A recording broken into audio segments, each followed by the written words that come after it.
On December 3rd, 1989, the Woodside apartment complex in Lorton, Virginia held its Yuletide Christmas party.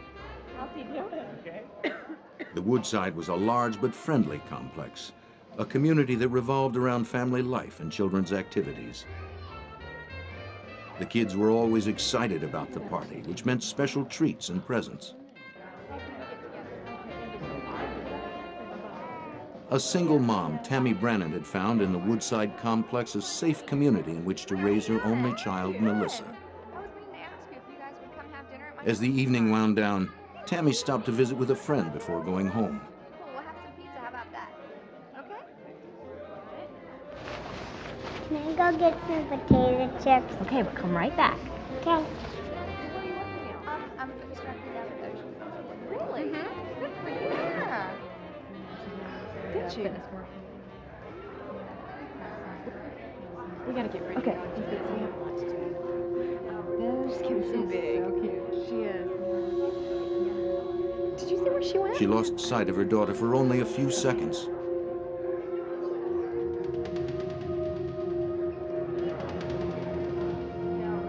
But that was long enough for a mother's worst nightmare to begin. Can you see my daughter?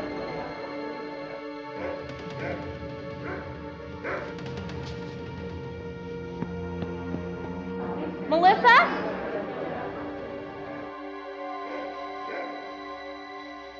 Melissa? Melissa! Melissa disappeared.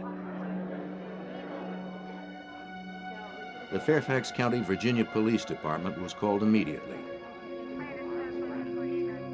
Now, I'm going to do everything I can to find your little girl, but you have to tell me everything you can possibly. Detective Bill Wilden assured Tammy they would do all they could to find her little girl. The detectives began questioning the people at the party.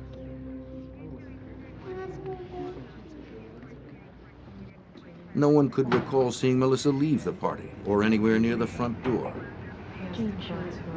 I'm Detective Wilden. This is Rappaport with the Richard Rappaport, the Fairfax Department's search commander, joined Detective Wilden to organize the search party. If you come across anything suspicious, an article He would head up closing, the investigation. Does everyone understand? When detectives discovered an open window in the furnace room, Jim Gobin, the crime scene investigator for the Fairfax County Police Department, was asked to examine it. Right through here? The way the door was set up, everybody had to either go through the crowd to get out the front of the building. That was only the main door and the only door available to get out, with the exception of the hallway down to the bathrooms and the furnace room. They had large windows, and in the furnace room itself had a window, what was discovered open. And from there, the assumption was made that possibly that's how she was taken from the building. Melissa's disappearance was suddenly far more complicated. The search for a missing child had become a possible abduction case. Did you see her leave the party at any time? The police continued their questioning with even greater urgency and began to hear repeated mention of the strange, even bizarre behavior of the maintenance man for the complex. That was the last I saw. What was his him. like? Several of the women reported how offended they were by extremely vulgar sexual propositions made to them by Caleb Hughes. There was a possibility that if she had been abducted for sexual purposes that she might be molested, but we were very, very hopeful that we could at least find her alive before her life was in jeopardy. Now that they were dealing with a possible abduction case, detectives returned to Tammy's apartment and collected nightgowns, hairbrushes, and bedclothes, any items bearing traces of Melissa. Can you describe? As detectives continued questioning the people at the party, they learned more disturbing details about Hughes' behavior that night. He had spent what seemed to many to be an unusual amount of time playing games with the children.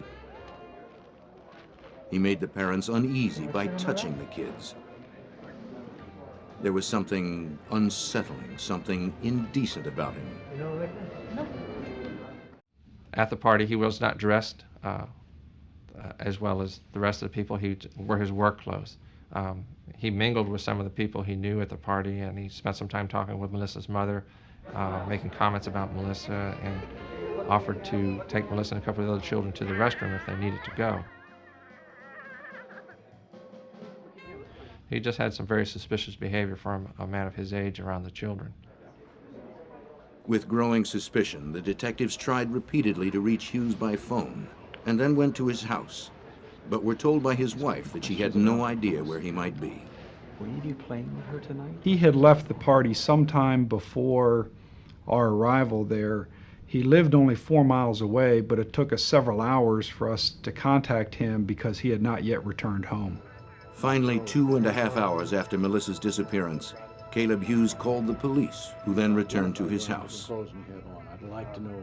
Upon questioning, he claimed he had simply taken the long way home. The officers immediately noticed he was wearing different clothing from that reported by witnesses at the party. I washed clothes tonight when I got home. They're in the wash machine over there. In the washing machine, they found the clothes Hughes had been wearing, as well as his sneakers and a leather belt with a knife sheath. The knife was missing. You washed your shoes at 2 a.m. in the morning? Yeah.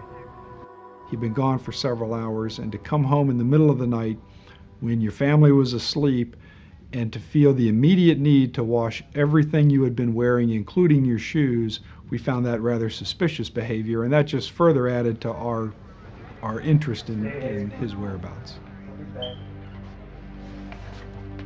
As Hughes appeared reluctant to speak in front of his wife, the officers decided to take him to headquarters for further questioning. Suspecting that Hughes might be covering for time spent with a girlfriend, the officers wanted to allow him the opportunity to tell the real story. Do you know Melissa Brannen? No, I do not. To the detective's surprise, there was no real story. Hughes had no alibi. He claimed he had no idea who Melissa was, that he had driven the long way home Why were you alone washing your after shoes? picking up a six-pack, and then had simply washed his clothes. You normally wash your shoes with your clothes? Sometimes, yeah. What were they dirty with? He said as an excuse that they were his only work clothes and he had to be to work the next day and they were dirty, so he needed to clean them for work. Look, am I being charged with anything? Despite hours of intense questioning, Hughes remained smug and evasive. I'm free to go.